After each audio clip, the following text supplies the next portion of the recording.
Welcome back to the Mining Pod. On today's show, we're joined by Chain Reaction. We recorded this interview back in actually early August. I don't think a lot has changed since then. And we had Alon Webman, the CEO and co-founder of Chain Reaction, on the podcast. I hope you guys enjoyed today's conversation. Honestly, it came at a good time, as we also know that Bitmain and MicroBT and Canaan are also launching all their new flagship series miners right now. So we sort of have a impromptu ASIC hardware series going on right now. Of course, the last conversation was with Auradine, now with Chain Reaction. And later this week, we're going to have Matt Kimmel and Charlie Spears on the show to talk about all the new ASICs that are coming out of MicroBT, Bitmain, and Canaan. So look forward to that episode coming up this weekend. If you guys are enjoying the show right now, please give us a 5-star review on your podcast platform of choice. That actually helps us out the most, so other miners or people interested in Bitcoin mining can find the show. Also, a little note, we launched a new YouTube channel, Blockspace Media. Go check that out, Blockspace Media. The Mining Pod is listed under there. I'll be putting in other content I make on that website as well. It's a new channel.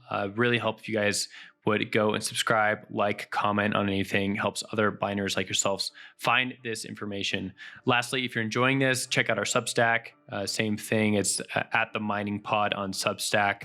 You'll get these shows directly to your inbox whenever we publish. And we're going to put out further content in the future as well, such as in-depth reviews on miners, things of that nature. Okay, let's get to the show.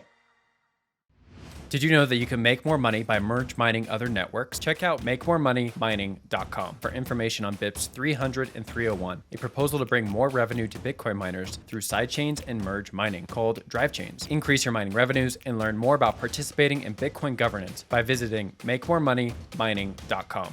Are you a miner who wants to activate Bitcoin improvements? Check out activation.watch. See what Bitcoin improvements the Bitcoin community, developers, and miners are considering, and show support by signaling for one of many BIPs up for consideration. Activation.watch. Filecoin's mission is to create a decentralized, efficient, and robust storage infrastructure for humanity's information. Join the Filecoin Foundation team October 3rd through 5th for Phil Vegas, the first major Filecoin community event in North America in 2023, to explore how to adapt data storage for an AI-centric future.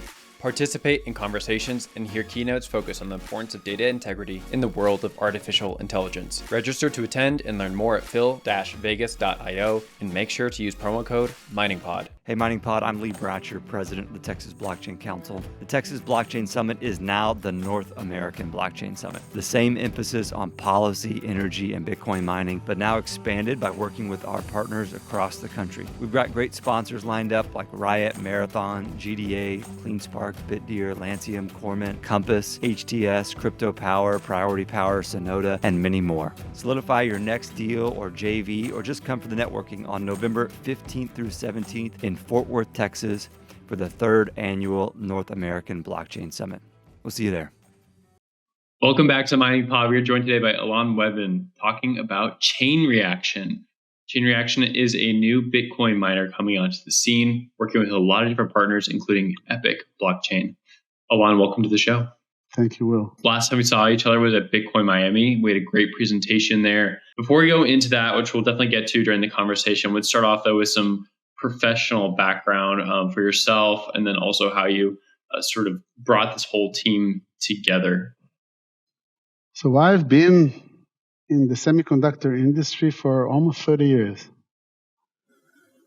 I started really by a coincidence when I was a student in one of the Israeli universities, the Technion, which is basically the local MIT. And I started to work in Intel.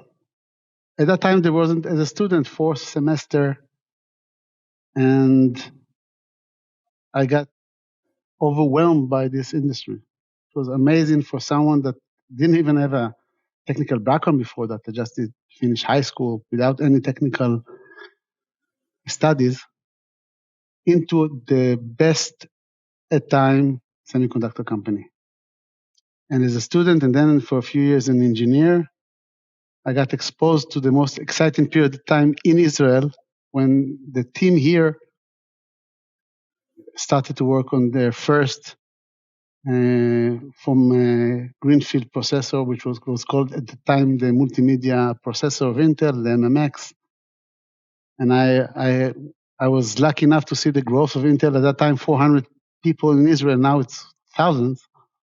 So kind of even the first kind of a startup, because at that time Intel in Israel was kind of a startup just growing to become an important design house of Intel and the first one out of the US.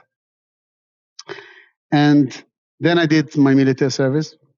I started pre my military service. It's nothing to write home about now here. Interesting in many other aspects, but not from the semiconductor industry. And exactly when I got released out of the army, I got a phone call from the guy that hired me in the job fair, managed me for a few years. He was my mentor, still is my mentor, and told me if I want to join the startup. And I said, I'm not sure. Just finishing my army service. I'm going to do my big tour. Israelis always go on a big tour, 6 months somewhere around the world. They know when it starts, they don't know when it ends. And he told me, wait a few years, join us. This is a guy I will follow all around the world. So I decided that it's going to be a good opportunity. And I stepped in. And immediately from my army service into the office, back to semiconductor. I was one of the co-founder, lucky to be one of the co-founder of Mellanox Technologies. And there my career just moved on and on. I started as designer, managed project, managed full product line, including firmware and software, which already was hundreds of people. Then I did a short stop of a few years, did business development, focusing on all the hyperscalers, tier one hyperscaler, Google, Facebook, Amazon, Microsoft, Apple, the equivalent at that time in China and the Far East. Then I came back into the engineering. That was after 15 years 17 years in Mellanox, and went to manage the whole ASIC team, 4 product lines, 700 people, even one chip design integration of a company. And I was exposed to all of the different technologies that you have in semiconductors. From custom designs, very important to our story, to digital design, very important for the second part of the story, the privacy part. And after 19 years, within 2 weeks, I decided it's about time to leave and to move on. Tried to do some retirement. It wasn't very successful. Ideas already popped in every other day. My second co-founder, Oren, just approached me. He was my study mate and flatmate in the university. Kind of the stars aligned together. He was finishing his position in December. I finished my position in November. And suddenly in January, we start thinking what we're going to do together. And tried to do some retirement, went a lot to the gym. But then the momentum starts and you're dragged in and you see suddenly that you have a great idea. And the great idea is where we are today. That was 2018, 2019. And the whole story that we decided to do then is exactly what we are doing now, which for us gives very strong confidence in our journey, because we basically haven't changed anything. Maybe just a little bit at the beginning, we thought that zero knowledge proof will be more significant than homomorphic encryption, but the Bitcoin mining part never changed. Not when the Bitcoin was high, not when the Bitcoin was low. And the more we got in, the more we fell in love. And I have to say that, it kind of was a big change, because when we started, to me, Bitcoin was a virus. And that's what I heard. And I didn't know what blockchain is. It sounds to me like a black magic. But when the doors are open and you see what the technology and how amazing it is, you cannot feel that something big is approaching and we want to be part of it. So that's basically it. And I always tell this story. We started from the privacy part. Guy left Mellanox, went to be a CTO in a blockchain company, blockchain as a service, asked my advice. I gave him advice. I told him, but I can't give you an advice whether it's going to be a good career move or not. I don't understand about blockchain. He taught us about blockchain. We saw that there's a huge opportunity, a scale network based on software, scale issues. It's like rang a bell. We need hardware accelerator. So we started working on that. And the guy moved into that company. We started working with them. And there was another guy that worked with me in Mellanox then. And he told me, listen, blockchain as a service, acceleration, excellent, but that's a long road. Why don't you going to do Bitcoin mining? I said, what, Bitcoin mining? It's very saturated. There's already companies out there. Why would we be why can we be a newcomer? And he told me, listen, he gave me a contact of a guy that was in a crypto media. The guy connected me to miners in East Europe. I flew 2 weeks after into Latvia, Lithuania, met the miners. They offered me a huge check of almost $30 million to do a 7-nanometer device. I kindly refused and came back and told Oren, listen, if someone gave me a check, didn't even know my resume, almost didn't know, I was willing to give me a check like that, there's something big coming over. We should take it seriously and start exploring. And then we understood that we have to do this. We have to be that. And with the team that came after me from Mellanox, the custom design one from the previous conversation on my history, they are the one that are doing this device. And you have to have this team. And those teams are scarce. They wanted to leave Mellanox. They came for me. They really didn't know what Bitcoin is. They saw that the technology is something that would give them challenge. And we took a huge challenge to be a 7-nanometer device while our competition is doing 5. Now, this is becoming a monologue, so No, that's maybe great. I'll stop for a second and see if you have Some any great questions. info. Let's go back to the Mellanox part for a little bit, because I think that's pretty interesting to the audience. You're co-founder at that company, and then it was eventually purchased by Nvidia. Tell me a little bit about the processes that you guys built out within that company and how that translates to chain reaction, and then also a little bit about just like the journey there, being purchased by Nvidia right now. And sounds pretty good for anyone who sat in that seat, and Nvidia is just doing so well. So curious to hear more about that. Let's start a little bit about the history. The Mellanox was founded in 1999, but already was a public company in 2007. And the acquisition was in I think it was completed in 2020 or 2019. So many, many years after the company was public. And we'll have to go over that. If I recall and said that Intel was a creator of a semiconductor industry across the world and certainly in Israel, Mellanox was one of the best semiconductor academies to anyone that came on board the company. And we built everything from scratch, based on the experience of people that came from Intel and other companies in the industry here, but it was still a very small industry. The collective of people in Mellanox was very unique. People that had a lot of experience from Intel, from other semiconductor companies. And we built everything from the ground, but the right way. In order to do a chip design that works, you have to have amazing methodologies. You have to understand how you bring a product into first-time success for high-volume manufacturing. At least that was the DNA that we brought in. You have to understand what is your secret sauce.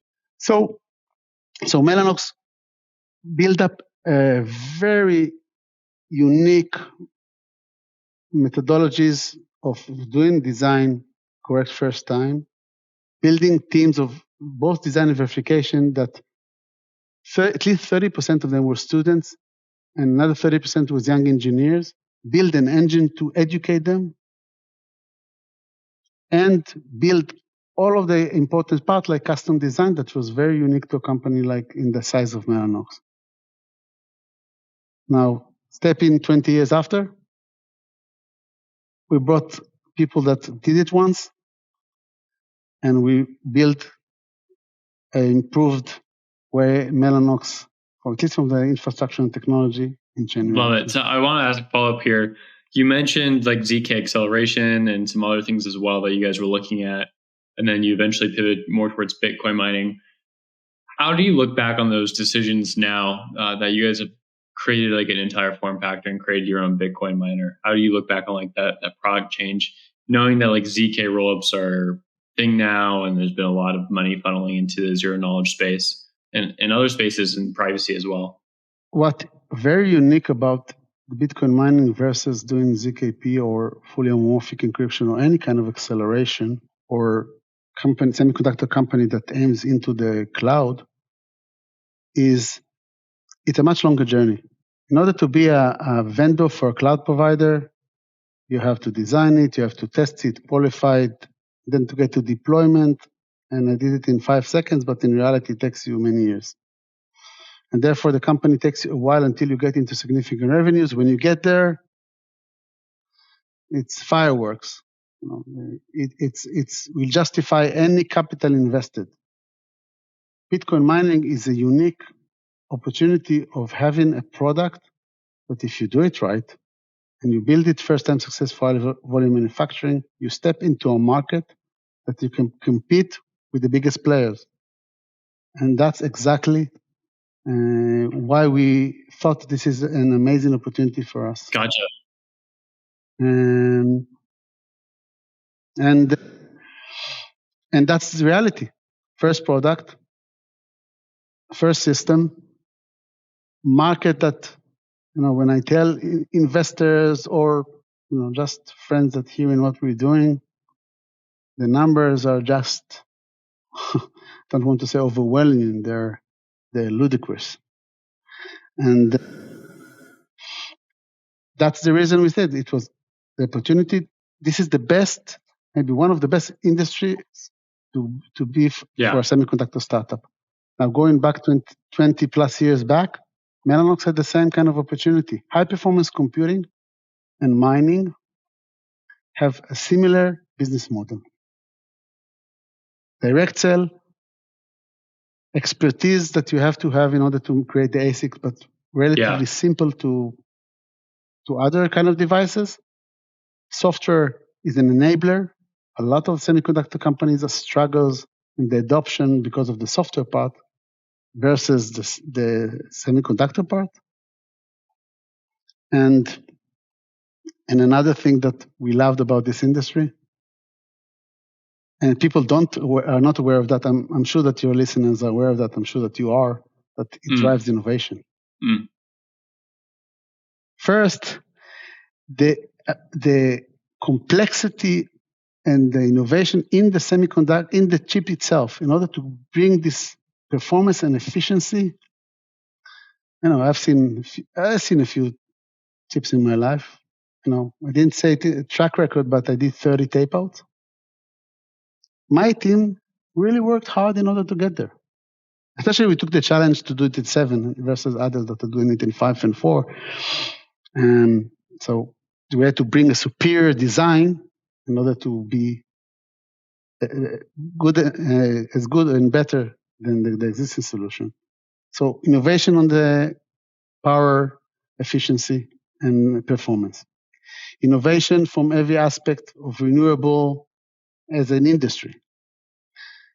Innovation from the energy efficiency, the fact that you have real immersion cooling, probably the first one that will go in scale, and everything goes in scale immediately. Immersion cooling, a year ago, we weren't sure where this is going to be just a buzzword. Today, it scales. Other industries will take them a few years.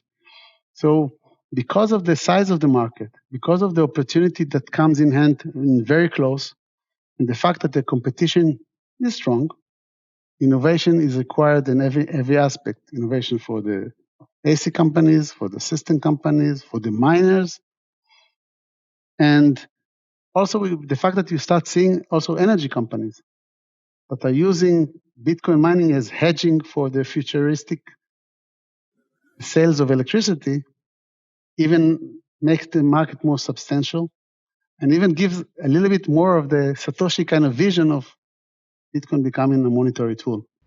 Did you know that you can make more money by merge mining other networks? Check out makemoremoneymining.com for information on BIPs 300 and 301, a proposal to bring more revenue to Bitcoin miners through sidechains and merge mining called drive chains. Increase your mining revenues and learn more about participating in Bitcoin governance by visiting makemoremoneymining.com.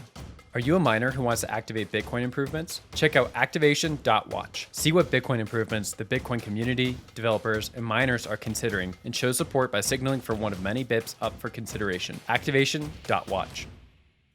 Filecoin's mission is to create a decentralized, efficient, and robust storage infrastructure for humanity's information. Join the Filecoin Foundation team October 3rd through 5th for Phil Vegas, the first major Filecoin community event in North America in 2023, to explore how to adapt data storage for an AI-centric future. Participate in conversations and hear keynotes focus on the importance of data integrity in the world of artificial intelligence. Register to attend and learn more at phil-vegas.io, and make sure to use promo code MiningPod. Hey MiningPod, I'm Lee Bratcher, President of the Texas Blockchain Council. The Texas Blockchain Summit is now the North American Blockchain Summit. The same emphasis on policy, energy, and Bitcoin mining, but now expanded by working with our partners across the country. We've got great sponsors lined up like Riot, Marathon, GDA, CleanSpark, BitDeer, Lancium, Cormint, Compass, HTS, Crypto Power, Priority Power, Sonoda, and many more. Solidify your next deal or JV, or just come for the networking on November 15th through 17th in Fort Worth, Texas, for the 3rd annual North American Blockchain Summit. We'll see you there. Are you a retail or institutional investor interested in Bitcoin mining companies? The Miner Mag brings you free data and analysis from all major NASDAQ-listed Bitcoin mining operations to know who stands out. Check out visualized metrics and data-dependent stories at theminermag.com. Really interesting point talking about like the acceleration, the ZK stuff versus like the Bitcoin mining models here from a business perspective. So appreciate that note. Wanted to go on to the product you guys are bringing to market right now, your Electrum miner and the partnership with Epic. Tell me a little bit about like the product you guys are bringing to market right now. Its efficiency, its power. I don't know if you guys have a price point out there yet, and then also like the components that you guys are building into this, including like the custom form factor, the hash boards, the control boards, the APIs you guys have built into the back of this machine. So we'll start from the basics. We are building the ASIC, and the ASIC is the core technology.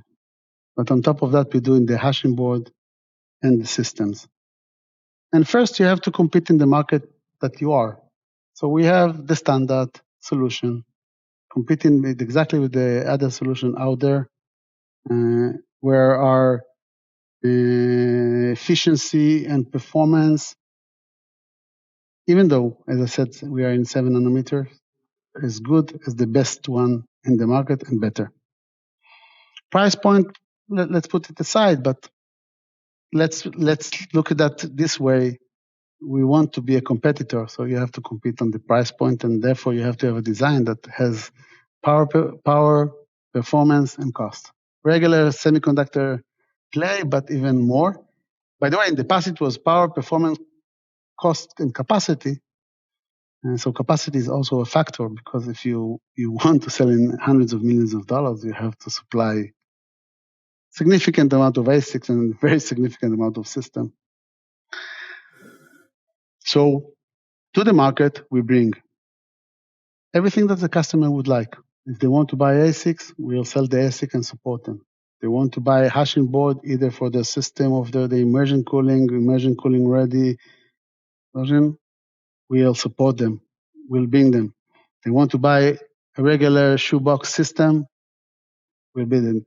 They have a great idea. They want a different form factor that will fit the data center. We'll work with them in that, because we want our customers to win. And we want the customers to win with our machines, with our ASICs, with our hashing board.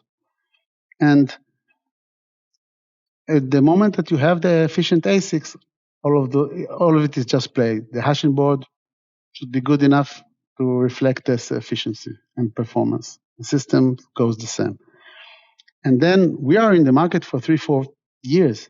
We had a lot of discussions with customers. There's also many features that we bring into the table that when the customer said, this is exactly what we want. How do you know that? We know that because we've been discussing with you guys all along the time. And for my business model, the way I learned, we work for the customers. We work for you guys to be the best one. Then you'll come over back and buy our solution, not because it's not better than others, because it's better, but it's been the extra cherry on top of the cream. That's a nice thing to hear from miners, just to let you know, because I can tell you from like experience with Bitmain and MicroBT and others that a lot of times they have such great demand that thing they're not thinking about is necessarily the customer in these instances. They're just putting out the machine with its required specifications. And so you get into these instances where you have a lot of dead on arrival units, you have a high failure rate, you have components you can't get forever, you have to go through different suppliers. I mean, just the amount of fake parts that are on the open market because there aren't enough available out there, it's not clearly delineated, is quite an issue. Tell me a little bit about the partnership with Epic. I know that you guys enjoy working with that company as well. We had them on the podcast, I believe, back in May, and that was a great podcast for anyone who's listening. Definitely go check that out.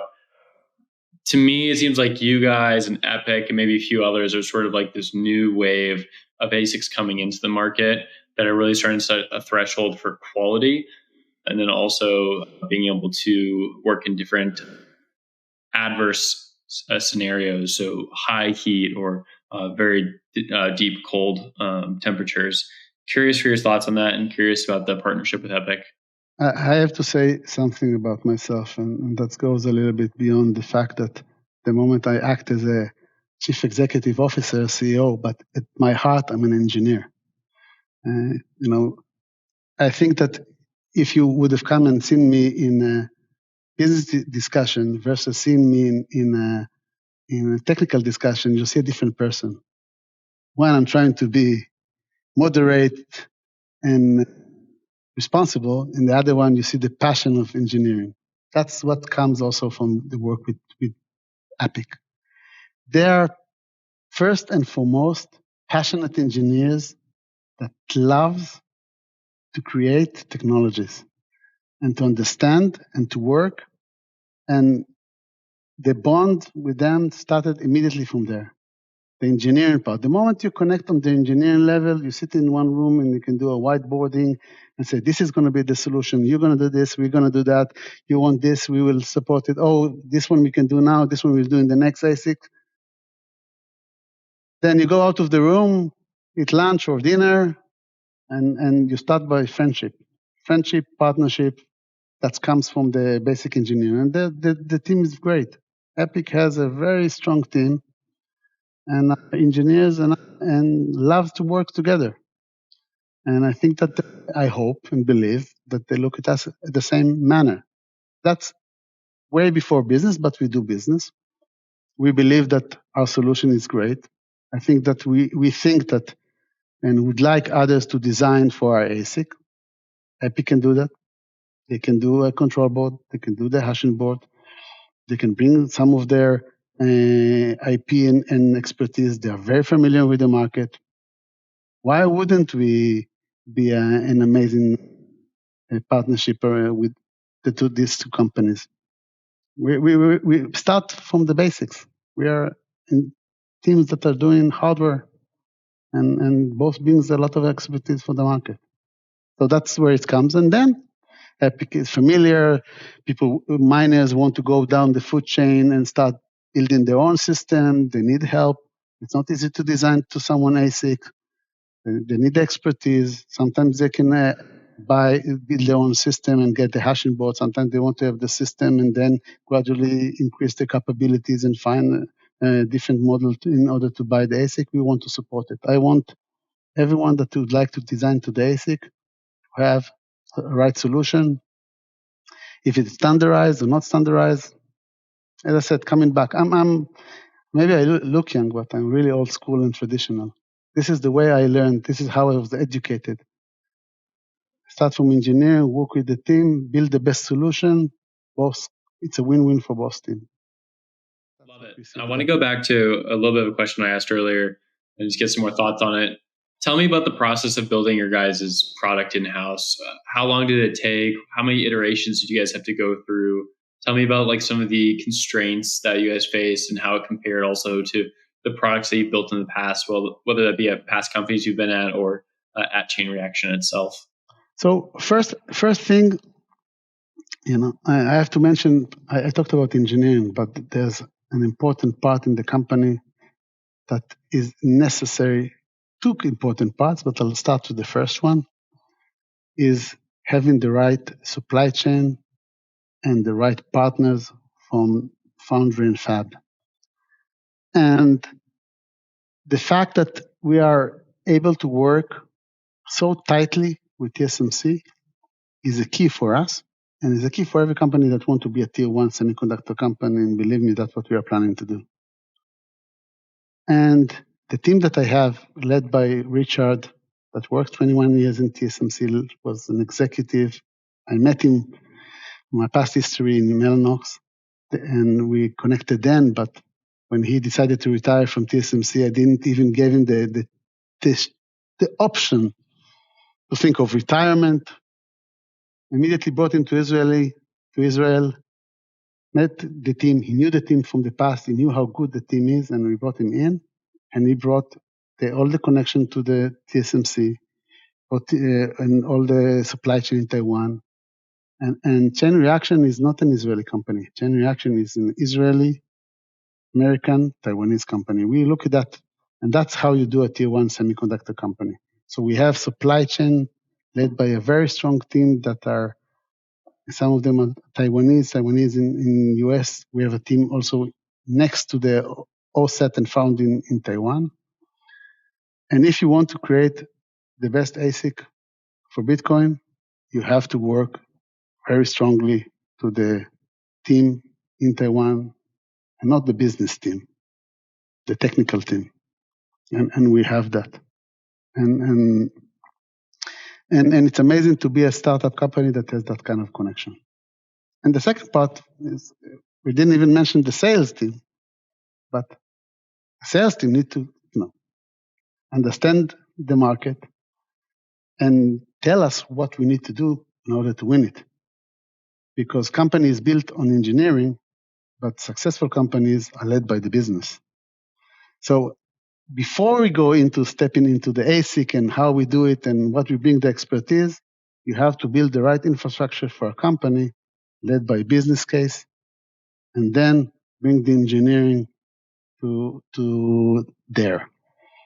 And you ask about iteration. We came from a DNA first time success for high volume manufacturing. When you start doing this device, we bring a background of doing it for success, first time success. It's a time to market, the vertical business. You have to be, you don't have time to iteration. And so you have to build your methodologies for success. And that's what I bought from Mellanox. That's the DNA that all of us grew in. Sometimes it takes longer. Sometimes you need to check more. Sometimes you think that your team is delaying because they don't want to really commit on the tape out, because it's a hell of a commitment, to send after many years, to press the button and to send it to manufacturing. That's a hell of a day. You can't wait for it and you fear it. But we build methodologies and tools to assess and to understand exactly what we are taping out. And obviously, with the targets that we put in order to be the first one in the market.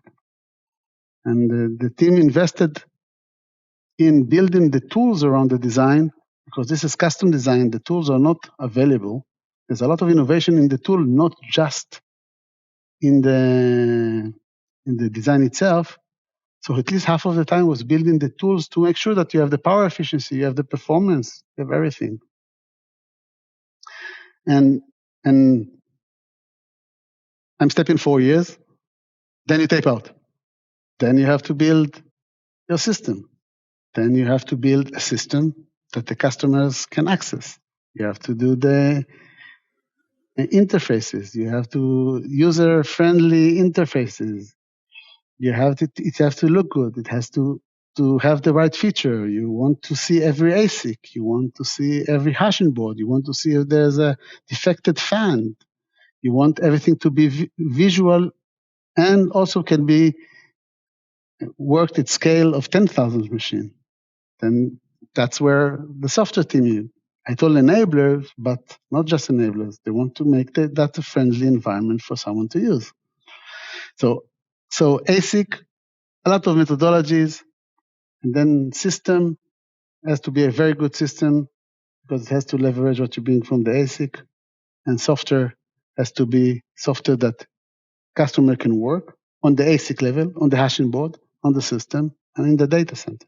Tell me a little bit about the 7 nanometer design versus the other designs you could have gone for. We've seen a lot of people make a big deal about having like the smallest node size for a Bitcoin miner. And we even had recently the announcement with Samsung that Samsung and MicroBT are working together as they have for years, but Samsung has given MicroBT access to its 3 nanometer chip for its M56 series.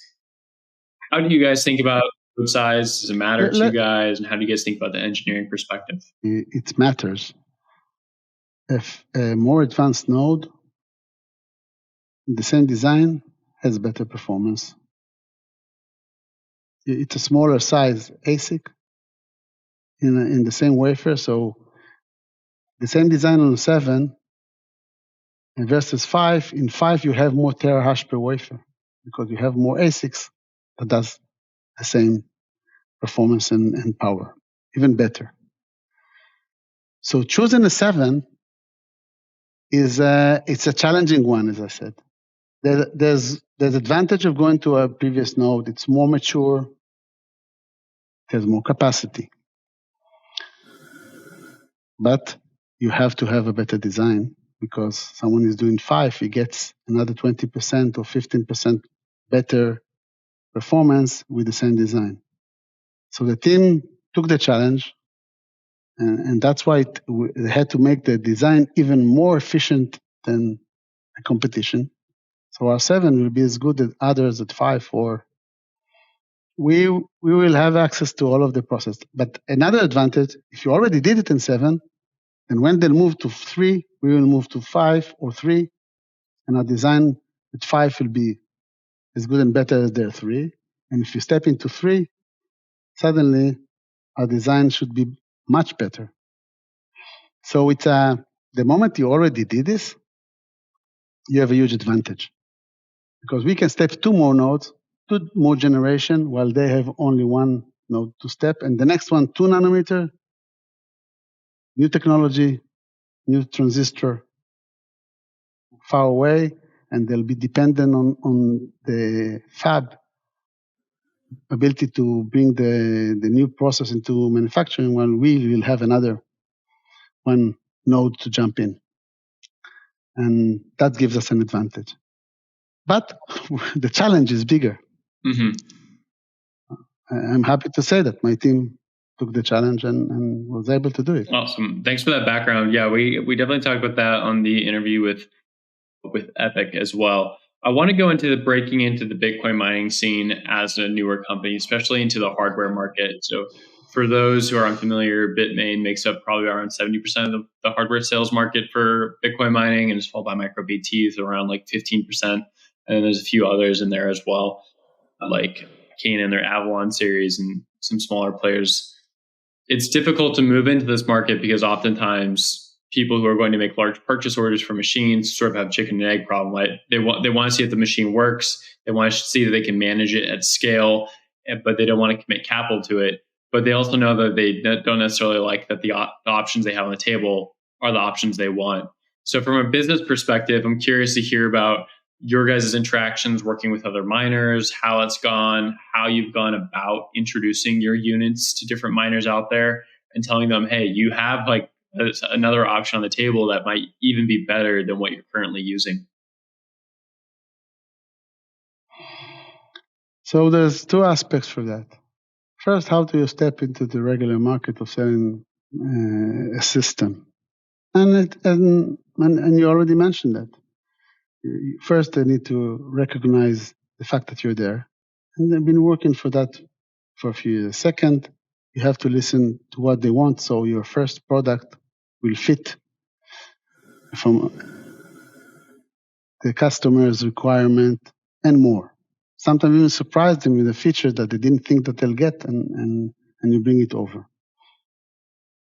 It's not a question that they'll want to get our system tested and to feel comfortable. Few samples, maybe 100 at the data center. We are also building our own sizable data center to check scale. So some of the customers will not have to do it by themselves. They'll be able to look at our system and look at our container that will have a numerous machine. And so the best way is coming back to the same kind of method. You work with the customers, you listen to their needs, you build the plan based on their needs and their ability to deploy and their ability to feel the confidence in our solution, and to work with them to get there. And I think every miner has a different approach. Some of them would like to jump in faster, and that's on the system level. And yeah, here there's great competition. But great competition brings innovation. Great competition builds good companies. Great competition means that there's a market. You don't want to step into a market with no competition, because maybe you're the only crazy one. So Bitman and MicroBT already proven that this market is huge. And we just need to prove that we can take a share of it. And taking 10% of the whole market for a startup company, it's already numbers that you can't even dream about when you were just founding the company. So, and then we got into the fact that we are willing and working with the companies to sell hashing board and ASICs and supporting them, bringing another aspect to the market, working with them to understand their needs and to ensure that if they need it in the next ASIC, they'll have something new, something that the fact that we can go into the ASIC and that's our own ASIC, we can always bring more and more innovation, take from the system into the ASIC or bring something new. And all of it is with a lot of discussion and collaboration and having a true understanding of the other side, the customers, and the customer is always right. And therefore, we work with them and find the path that will get everything that they need and build a timeline for that. Hopefully, have everything in this product. We work very hard in order to have all of it in. But if some of it will be left to the next one, we want to build partnership. The 7 nanometer, then we have a 5, a 3, and we'll be able to increase more of the feature and make sure that our market fit to the customer, not the market fit to the market, will be the best one for each one of them.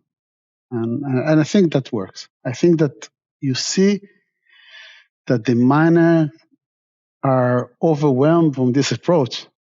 Now, I came from an industry. I used to go to the cloud provider. They are used to it.